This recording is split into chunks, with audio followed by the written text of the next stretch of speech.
সবে করতেছি। আমার পেটে বাচ্চা এলে বুঝি। সময় হোক, বিয়ে করব। এখন প্যারা দিও না প্লিজ। জান, বোঝার চেষ্টা করো।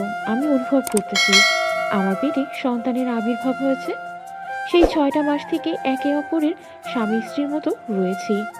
তো তুমি এখন আমাকে বিয়ে করো, না হলে পরবর্তীতে বাড়ির লোক জানাজানি হলে অনেক সমস্যা হবে। চুপ করবে? তোমার এক কথা বারবার শুনতে ইচ্ছে করে না। এই সম্পর্কে পরে কথা বলবো, বলছি না?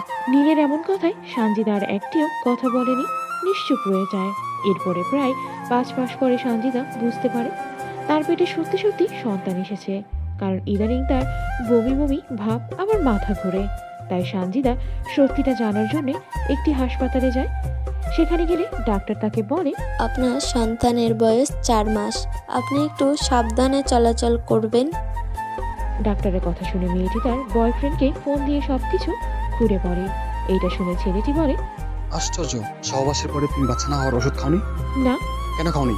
ঔষধ খাওয়ার কি দরকার? আমরা তো বিয়ে করতেছি, তাই না? না, আমি তোমাকে বিয়ে করতে পারবো না। তোমাকে আমি পছন্দ করি না, শুধু টাইম পাস করেছি। কি? হ্যাঁ, তোমার মতো এমন কোচিং মেয়ের সঙ্গে কে প্রেম করবে? হ্যাঁ, আমি যে টাইম পাস করেছি এটাই অনেক, বুঝছো? এই, মজা করিও না প্লিজ। আমার কিন্তু ভালো লাগতেছে না। হা, মজা করবো কেন? সত্যি বলছি সব।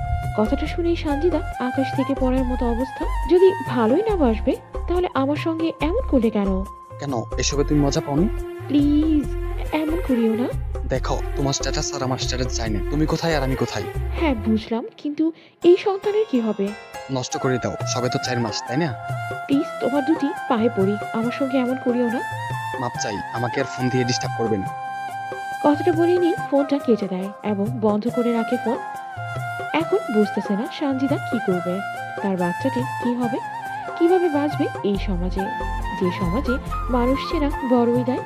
তাই বলি কি, ভালোবেসো ঠিক আছে, কিন্তু শরীর বিলিয়ে দিও না।